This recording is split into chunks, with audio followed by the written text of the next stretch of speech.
Am I even allowed, like this won't be in here if you don't want it to be. Am I allowed to touch on Ben Simmons or no? Okay. A couple thousand on my feet, then run it back up in a week. Yeah, I got these Jordans on my feet till it get bloody underneath. Yeah. Hello and welcome back to another episode of the Open Mic Show. Today I'm very excited to have Anthony Tolliver on with me as a guest. AT, thank you so much for taking your time out for doing this. No problem. Thanks for having me. Today we're going to be talking a lot about the NBA and your career and just the NBA today. But I want to start off with your long career. You played for a bunch of different teams and in a bunch of different cities. And I just wanted to know, I got a chance to ask Glenn Robinson III this question because he's another guy who's bounced around city to city. How is it dealing, with moving with your families and the constant travel? And also, what was your favorite city to live in? Because it had to be like a bunch of different cool experiences. Yeah, no, it was I wouldn't trade, my journey for anything. Being able to be in so many different cities, meet so many different people, experience all that I got a chance to experience so far over 14 years. It's been amazing. Favorite city so far, like you said, it's different. All of them are different. I would say top couple cities would be Charlotte, from just a beautiful green area, a bunch of awesome activities for family and everything else. Sacramento was actually pretty dope. We lived out in a place called Roseville, which is close to a lot of hiking and nature stuff. So we're big outdoors family. So just being able to get to those types of things were pretty great. And I'd say those two are probably my top two as far as cities to live. And all the moving and everything else, it took its toll, over time. It's not, that's probably the hardest part about the NBA, or one of the hardest parts about the NBA is, especially when you have a family, is moving so much and traveling so much, and not being around your kids and around your wife if you have one, type deal. And so for me, I'm not officially retired, but I'm also very content not playing right now, because I'm at home with my family, getting a chance to spend a lot of great quality time, and the holidays with my family. It's priceless. And you said you're not officially retired, but your last job was with the Philadelphia 76ers.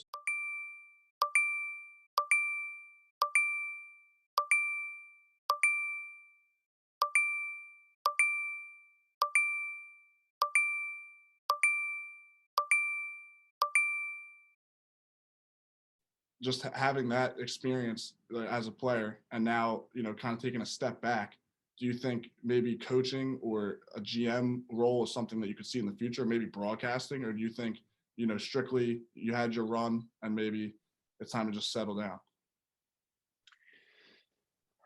I never want to discount anything all the way, but there's a slim chance I'm coaching. I would say a little bit better chance, but still pretty slim, is like front office type work, which is something that's probably a little bit more my speed, a little bit more something I would be really interested in, I guess, for the right situation, right places. But I'm an entrepreneur, man. I'm a businessman. I'm an investor. So, I really love that. I really love the flexibility that gives, the opportunities, staying a lot of fresh opportunities that come across my board all the time, and I'm able to take advantage of them because I don't have uh, that, I guess, that job, right? Like that 9 to 5 or whatever you want to call it. So, like I said, I never want to say never, but I would say most likely my basketball association will be with my kids' teams and possibly doing some individual lessons and stuff like that with people. But that's probably about it. Yeah, because you're known to be a great locker room guy, and immediately I thought coaching would be right up your alley. For some reason, I just thought that'd be a great career for you to go There's on. a lot of people feel that way. I mean, Doc Rivers asked me, he's like, "Hey, if you're not with us next year, would you be interested in coaching?" And I'm like, "No." And I just told him straight up. I'm like, not Doc, not no, I'm not. Like it's just not something that I've ever viewed as a part of my future. I love the game. I love players. I love the NBA is maybe the best organization to play for and to be a part of. But after I'm done officially, I mean, I don't really foresee a future in the NBA. Working with NBA players and investing, doing real estate and stuff like that, sure, all day long. But working in within the NBA post playing in the NBA, like I said, pretty slim chance. And you brought up Doc Rivers. I just wanted to get your thoughts on him as well, because he actually just secured his 1,000th victory as a coach. So that was a very big milestone for him and the group. And just with Simmons out, Harris being out, a lot of injuries this year early. They're the 1 seed. They're 8-2. And I just think that pays dividends to his coaching. How was he like in the locker room? How was he as a leader? He's amazing. I wasn't there for very long, but I could definitely tell that I would have really liked playing for him if I got a chance to play for him longer. He just a great guy. He knows his stuff on and off the court. But I think the thing that stood out the most to me was the off the court. He really did a good job of just staying, obviously staying really prepared on court, making sure you know all the schemes and all the stuff that a coach should do. But he also made sure that people were aware of what was going on off the court, meaning social justice stuff, meaning politics that affected, if not us, our families and our friends and people that we knew. So I think he had that great mix of not making every single day about anything political or anything social justice or whatever, but he did a really good job of making sure that people stayed humbled and stayed grounded in the fact that, yeah, we're in the NBA, but there's a whole world out here that we can do things and help do some of those things within those communities if we choose to. And I think that he just did a good job of making sure that we had all the information we needed to make those decisions. Yeah, it's bigger than basketball. And I think it's very Mhm. important to have that type of guidance in a locker room. And last year, you were kind of the vet in that locker room, but you were in the league a long time before then. I just wanted to know who your vet was growing up, who kind of showed you the ropes and impacted your game. Oh man, early was the big three in San Antonio: Tim Duncan, Manu Ginobili, and Tony Parker. That those three definitely showed me a lot of things that I took to heart and really took forward. And it wasn't even necessarily conversations that we had or them saying some profound thing. It was the fact they were the best players on the team and they were the hardest workers on the team. This stuff like that speaks volumes about who they are, who they were, and who they are as people, and how good of leaders they were. And seeing that, it made me realize that if you're not, if you're the best player on the team and you're not the hardest worker, there's a lot more to be done, because those guys showed what it took to really win. Right? You have to be the best player and the hardest worker in order to give your team a chance to win the championship. They didn't win the championship every year, right? But they won a nice amount. And the only reason why they did that was because of their work ethic and their leadership, even without saying a word sometimes. So I would say that those three definitely made a big impact. But then from like a role player standpoint, guys like Jock Vaughn made an impact on me, who obviously went to go on to be a great coach and is still coaching out there. Um, who else? I mean, several guys over the years I've just learned a lot from, one way or another. But I would say those guys kind of early really set a tone within me that helped me, get to where I am. That's 3 Hall of Famers that you just mentioned on one team. And that was your rookie season or the year after, I believe. second year. Rookie year was technically in Cleveland and Germany and D League. So yeah, this is my second year. And a lot's changed since then. Since these like NBA rules have changed as well. I've seen a lot of like replays. I feel like we always go to the replay center nowadays. And I had a couple of things. Me and my buddies, it's like the lunch table cafeteria talk. We always joke around about this. Like the NBA challenge rule, it's so different from the NFL challenge rule. Whereas if you win it, you get your timeout back, but you don't get the challenge back. I just want to know your thoughts on that, because that to me is just confusing. If you get it correct, I mean, like NBA is so subjective, but if you get it correct, like why aren't you rewarded with the challenge back? I think it's because they would always be used. I feel like in the NFL, I think that the is I think they have a good system that works for them, and it doesn't slow the game down. I don't think. Maybe there are some statistics that say it does, but in the NFL, I feel like they've done a good job of putting together a system that works. I think in the NBA, if it was like where if you get it right, you get it back, and in NFL, is it do you get two? Is it like you get it if you get it right, you get it back, do you get a chance to use it again, or is it like unlimited amount of times? I'm not sure what the rule is, I'm pretty but sure you use it again, right? yeah, I don't know. I don't know if that's my point though. I feel like in the NBA, if you got it back, I feel like they would use it until they lost it. Like, and that would slow the game down. So I think that's probably the reason why they do that. I I like the challenge rule. I like the ability to do that. I actually like that it's only once a game because you have to be strategic in when to use it. And a lot of coaches choose to just let the game play. And really that's what we should want, right? Like just play the game. Like yes, they probably got that one wrong, but with however many possessions a game there are 170 to 200 possessions or 225, I don't know, right?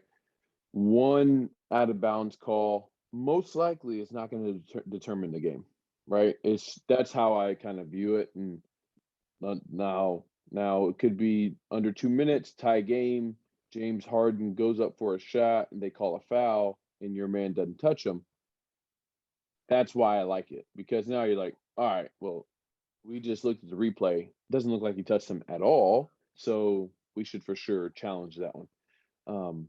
So yeah, I don't know. I think it's a good rule. I think it's being used well so far, and I think that I don't foresee them changing it anytime soon because I feel like I don't think there's a lot of complaints about it right now.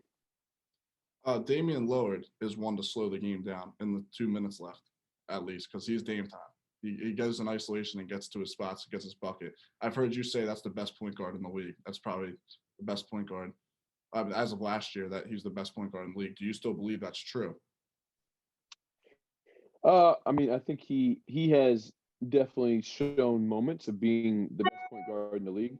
But if I ever said that, then I must have been high on him at the moment because I think that Steph Curry is the best point guard in the league, and I think Dame is a close second for sure. He's right there. They're both elite. I mean, he's not playing as great right now, obviously, but that I don't look at these first 10 games as, oh well, look, see, Dame's not that good. Like, come on, guys. I think he even tweeted out something like 9 years versus 6 games, right? Or whatever, right? Like, he's having a rough stretch shooting right now.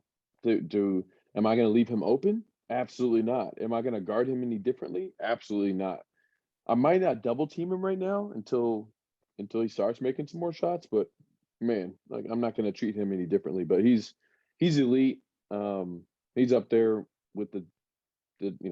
I don't care who you are. If you don't have him in your top 3 point guards in the league, then something's wrong because he's special for sure. And the reason I brought that up was because one of my favorite Damian Lillard memories is one of the explosion games he had against the Lakers in the bubble. And I just also wanted to touch on the bubble because the pandemic kind of was just the shortest, longest year ever. I don't know if you agree. That was the shortest, longest year of my life. And it's kind of just like forgotten about. But there was basketball played in Walt Disney World. So like, how was your situation? What just tell me like everything that went through your mind and what was going on like during those times. Yeah, it was a crazy experience being in the bubble. It was a lot of it was like a glorified AAU tournament. That's what it felt like. It was, AAU tournament, and you just run into James Harden at the pool, or run into Dame Lillard in the food room or whatever. It was really really weird. It was really weird, but it was fun. I got a chance to play golf a lot because hey, I have a wife and kids, and I normally don't get a chance to play golf very often. But man, like I didn't, like they weren't there, and I it's not like I could see them anyway because we're stuck in the bubble. So I was like, well, I guess I'll go play golf after practice or whatever. Like just, but it got old after maybe about a week or two. I was like, all right, it's kind of boring, right? Like it was cool for a few days, and then after that, it was just. But then after that, you just try to make the best of it, and that's what I tried to do for the 6 weeks or so when I was in there. And so we didn't have a great run there. We actually ended up we didn't let anybody, but Portland ended up catching us and getting us into the playoff, whatever the thing that they end up doing this year, where it's like a play-in type deal. If we would have taken care of business, we wouldn't have even gotten to that point. But we lost too many games, and Portland won every single one of their games, I think, and or maybe they lost one, and but it got us to that play-in game, and then they end up beating us. So um, it was unfortunate that it went to that, but it was a great experience overall for sure. Yeah, that was just a weird time because like it was cool as a fan seeing Matisse Thybulle play for the Hogs. That was cool to get like an inside look. Did you get a chance to see Matisse Thybulle videos of the bubble? A few. I didn't get a chance to watch a ton of it, but I did. It's funny. I actually remember seeing him walk around with the camera, like, and just thinking, like, huh, what an interesting kid. Like, because he was the only one in the whole bubble with the camera, and but I think he did a really good job of expressing some of the feelings, like some of the boredom, some of the highs and some of the lows, some of the crappy food sometimes, and then some of the great food sometimes, and some of the, just the highs and lows of what it was like to be in the bubble. I think he captured that pretty well. Did you have a place, obviously, hopefully, or maybe it was the bubble, but did you have a place that you love to play? Like every day that like they were on the calendar, you had it marked, whether it was a city or a specific arena. Like, was there a spot where you were just like, I'm ready to go? Miami, every time. And it was because half my career it was spent up in north, like up in the north, so up in Minnesota or Detroit or somewhere cold. I felt like I was always somewhere cold, and I was in Charlotte. No, yeah, Charlotte was pretty nice. It was pretty mild. Sacramento was actually pretty mild, even though it's Northern California. The weather was still pretty nice.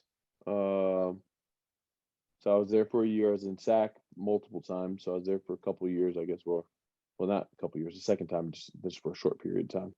But it was that was really nice. And then, but like I said, Detroit and I guess so. I have been a few places south, but the year I was in Atlanta, I think it was like the coldest winter ever in Atlanta.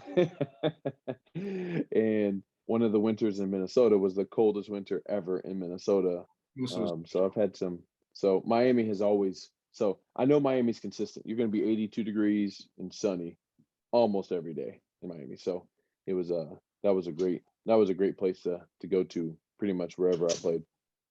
Now, I'm only 21, but the best center that I've ever seen with my two eyes is Joel Embiid, at least live. Like I was a little young for Tim Duncan. My assumption is you're gonna say Tim Duncan, but as a Sixers fan, I just had to ask: is Embiid the best center you've played with? Well, technically, Tim Duncan is a power forward, so I would say yes. I like that. Yeah, I mean, DeMarcus Cousins is the only player at the center position that I can even remotely compare. You know, Al Jefferson was a great player, but not that level. Uh, I mean, trying to think of some other great centers I played with. Um, I mean, I played with some really good centers, Al Horford and Al Jefferson and um some other Towns. really great centers, but none of them. What's that? Yeah, Towns. I mean, but I would even say he's more of a power forward as well. Yeah. As well. Just yeah, yeah. Even if he's a five, I still, I'm still gonna put Embiid over him, and I'm still gonna put DeMarcus over him.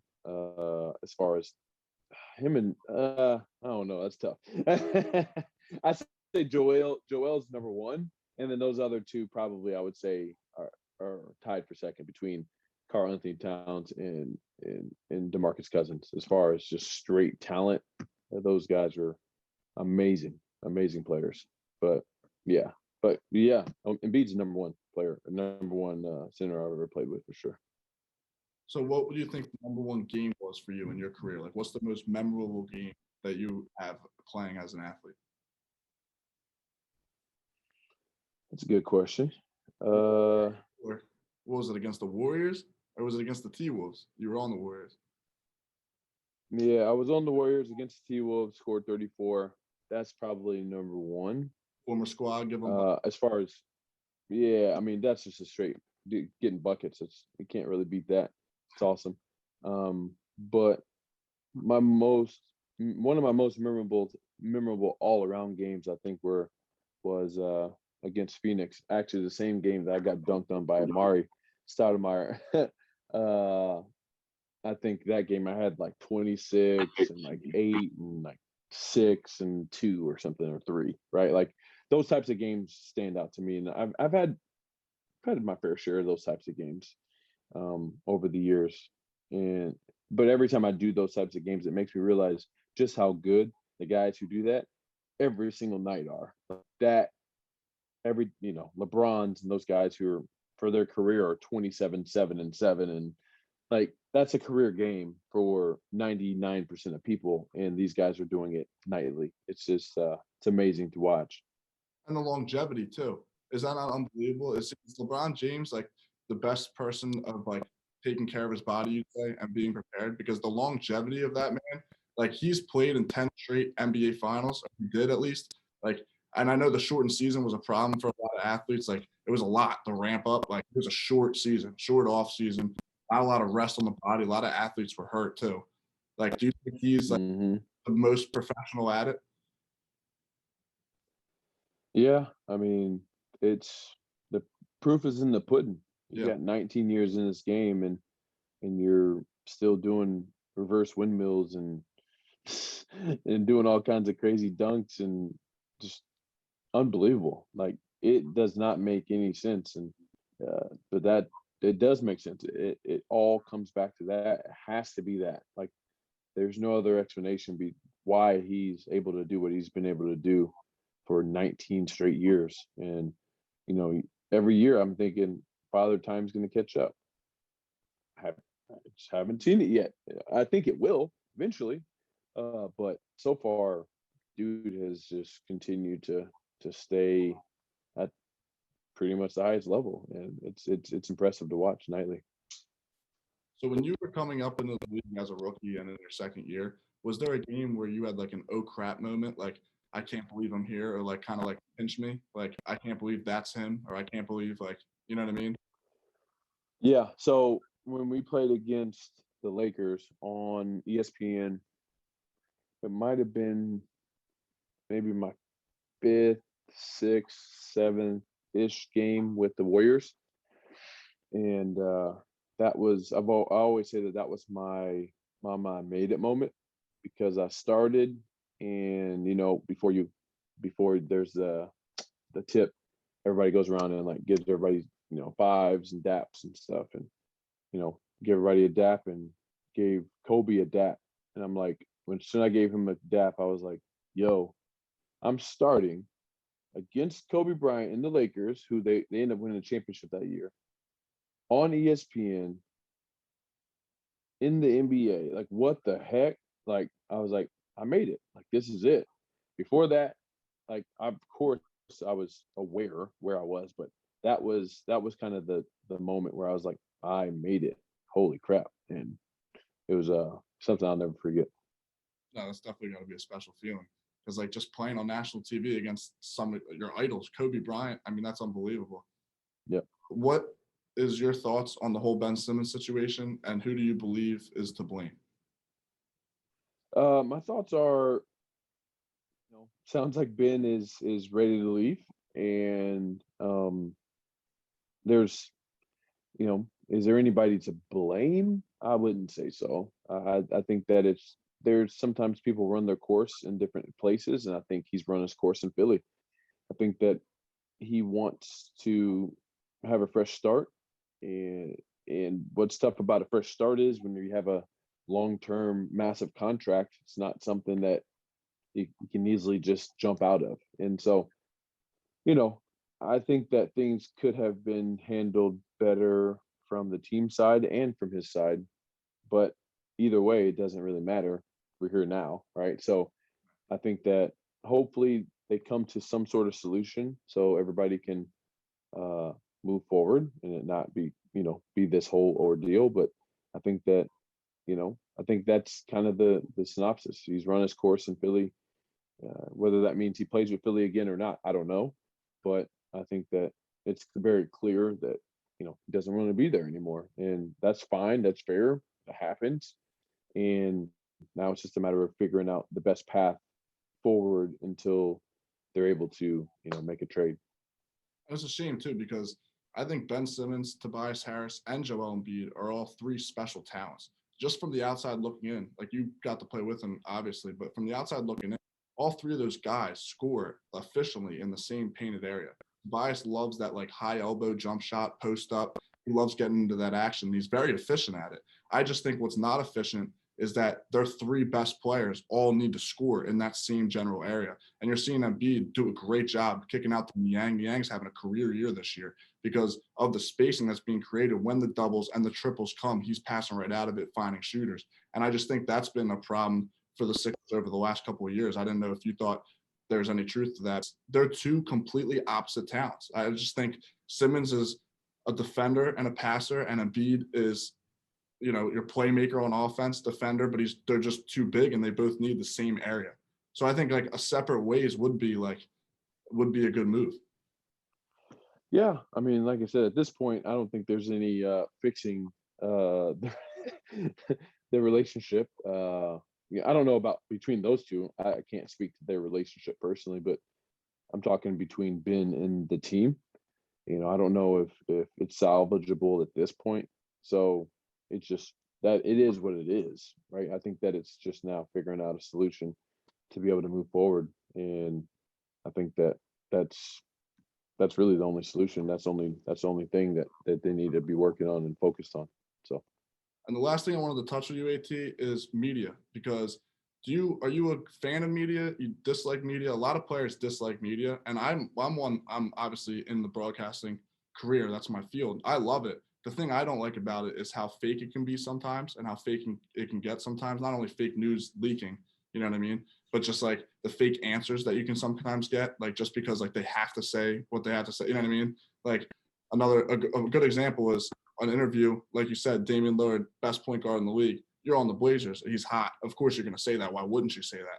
But like if you didn't say that, if you were on that podcast and said, "Oh, Steph Curry, he's the best point guard in the league," while being on the Blazers, you would get torn apart for it, which is just like nonsense. So like, do you monitor yourself, or is it like hard to always stay aware of like what you're about to say or what you're about? Like, I don't know. I feel like that would get tiresome.